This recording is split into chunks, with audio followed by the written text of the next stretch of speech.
কেরানীগঞ্জের অলিগলি যেন মাদকের আখড়া। প্রতিনিয়ত ধ্বংস হচ্ছে যুব সমাজ। মাদকের এই অভিশাপ থেকে মুক্তি চান জনসাধারণ। উপজেলা প্রশাসন ও আইনশৃঙ্খলা বাহিনী প্রতিনিয়ত অভিযান চালালেও গোপনে সক্রিয় তারা।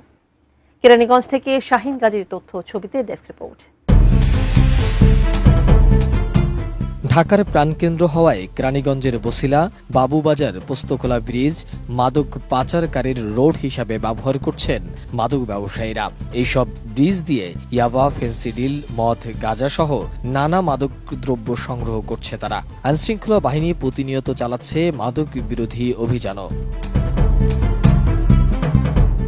স্থানীয় এলাকাবাসীরা বলছেন, দক্ষিণ কেরানীগঞ্জের নতুন বাক্তারচর, ঝিলমিল প্রজেক্ট সহ মডেল থানার শহীদনগর মাঠ, মনু ব্যাপারীর ঢাল, বাঁশপট্টির নদীর পার, মাদারীপুর, বরিশুর, জিঞ্জিরা একাধিক স্পটে অবাধে চলছে মাদক সেবন ও বিক্রয়।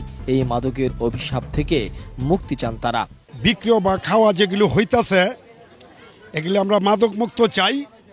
প্রত্যেকটা স্পটে আমাদের সাংবাদিক ভাইয়েরা আছেন, প্রশাসনের লোক আছেন, যে যেখানে জনতার খবর পান মাদক বিক্রি বা খাওয়া হয়, আপনারা তাদের ফোন নম্বর আছে, কন্ট্যাক্ট করবেন, তাদের ফোন দিবেন, সাথে সাথে দইরা তাদের আইনের আশ্রয় নিয়ে দেব। আমরা কেরানীগঞ্জবাসী, আমরা মুক্ত চাই, নেশামুক্ত কেরানীগঞ্জ চাই, আমরা একটি আধুনিক কেরানীগঞ্জ চাই।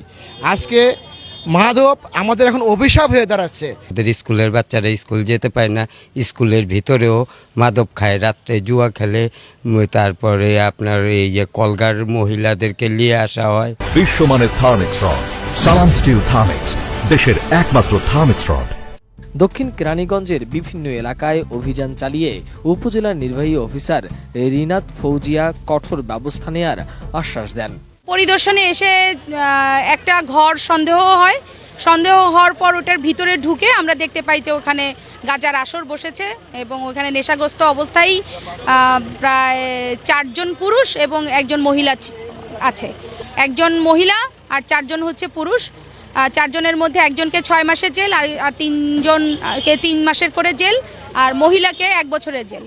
অন্যদিকে ঝিলমিল প্রজেক্টে মাদক সেবনকারী ও ব্যবসায়ীদের আখড়ায় পরিণত হয়েছে।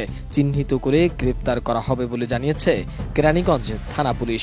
4 স্কয়ার কিলোমিটার এলাকার যাবৎ পুরোটাই ফাঁকা এবং ওইটা একটা গহীন অরণ্যের মতো ভিতরে। ওই জায়গাতে সবচেয়ে বড় সমস্যা হয়, এখানে অপরাধীরা অনেক সময় ওই জায়গাতে অবস্থান করে, ওই জায়গাগুলোতে কোনো লাইটিংয়ের সিস্টেম নেই, যার ফলশ্রুতিতে রাত যখন হয়ে যায় তখন অপরাধীরা নির্বিচারে ওই জায়গায় যেতে পারে। মাদকের অভিশাপ থেকে মুক্তি চান কেরানীগঞ্জের স্থানীয় জনসাধারণ। Desk report, ATN news.